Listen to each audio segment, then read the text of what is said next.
बुद्ध का ये topic paper में आता ही रहता है। तो आइए हम पढ़ते हैं महात्मा बुद्ध के बारे में। तो बौद्ध धर्म का प्रारंभ किसने कराया था? महात्मा बुद्ध ने। महात्मा बुद्ध ने बौद्ध धर्म का क्या कराया? प्रारंभ कराया। महात्मा बुद्ध को लाइट ऑफ एशिया भी बोलते हैं। क्या बोलते हैं? Light of Asia. Mahatma Buddha के बचपन का नाम क्या था? तो महात्मा बुद्ध के बचपन का नाम सिद्धार्थ था। इनके पिताजी शुद्धोधन थे। कौन थे इनके पिताजी? शुद्धोधन। इनकी माता कौन थी? तो महामाया इनकी माता थी। और इनकी मौसी कौन थी?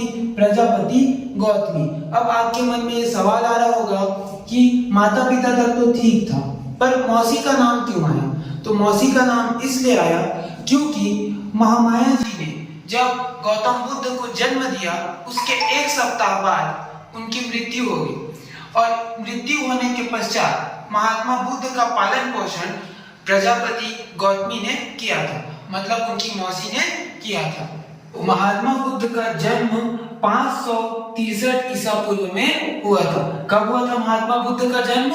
563 ईसा पूर्व में। ठीक है। अब उनका जन्म स्थान क्या था? तो महात्मा बुद्ध का जन्म नेपाल में हुआ है। कहाँ हुआ महात्मा बुद्ध का जन्म? नेपाल में। और नेपाल के कौन से ग्राम में? तो लुम्बिनी में। कहाँ हुआ है? लुम्बिनी में। ठीक है। अब महात्मा बुद्ध जब एक बार अपने साम्राज्य का दौरा कर रहे थे या भ्रमण कर रहे थे, तो उस दौरान उन्हें 4 अवस्थाएं दिखी। पहला वृद्ध अवस्था, दूसरा बीमार व्यक्ति, तीसरा शव और चौथा सन्यासी। ये 4 अवस्था दिखने के बाद महात्मा बुद्ध के मन में वैराग्य आ गया। क्या आ गया?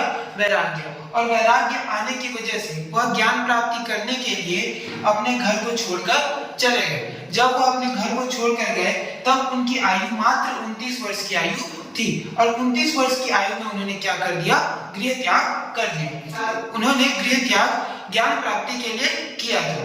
तो उनको ज्ञान प्राप्ति कब हुई? तो वैशाख पूर्णिमा के दिन। वैशाख पूर्णिमा के दिन कहाँ हुई? तो पीपल के वृक्ष के नीचे। इनके पास में एक नदी का तट था जिसे निरंजना नदी कहते हैं। अब निरंजना नदी के पास, तट के पास वैशाख पूर्णिमा के दिन पीपल के वृक्ष के नीचे कौन से स्थान पे? तो गया नामक स्थान पे उन्हें ज्ञान की प्राप्ति हुई थी। यहाँ उन्हें क्या हुई थी? ज्ञान की प्राप्ति। ज्ञान की प्राप्ति होने के बाद महात्मा बुद्ध के 4 सत्य कथनों के बारे में जाना जाता है। तो महात्मा बुद्ध के 4 सत्य कथन क्या थे?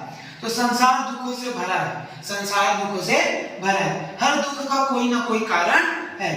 दुखों का सबसे बड़ा कारण इच्छा है।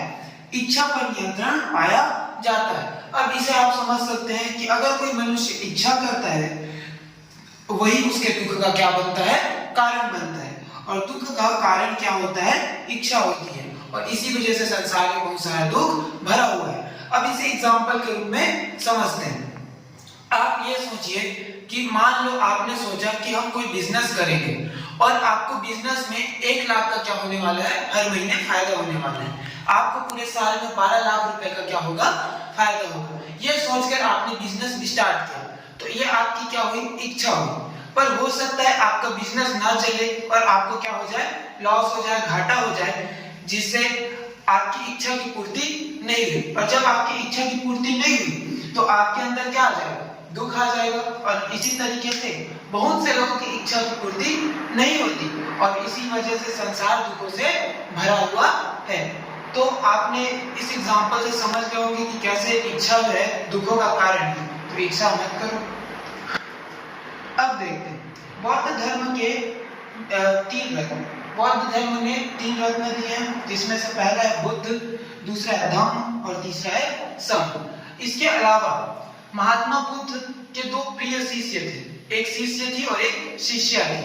जो पहला उनका प्रिय शिष्य था वो था आनंद, और उनकी जो प्रिय शिष्या थी वो थी उपाली। ठीक है। अब महात्मा बुद्ध का निर्वाण। जब कोई नॉर्मल आदमी मरता है तो हम उसे मृत्यु कहते हैं, पर महान लोगों की मृत्यु नहीं होती है, उसे निर्वाण कहा जाता है। इनका निर्वाण हुआ था 483 ईसा पूर्व में। ठीक है। अब एक रोचक बात यह है कि जब इनका जन्म हुआ उस दिन भी वैशाख पूर्णिमा थी। जब इन्होंने ज्ञान प्राप्ति की उस दिन भी वैशाख पूर्णिमा थी। और जब इनका निर्वाण हुआ उस दिन भी वैशाख पूर्णिमा थी। ठीक है।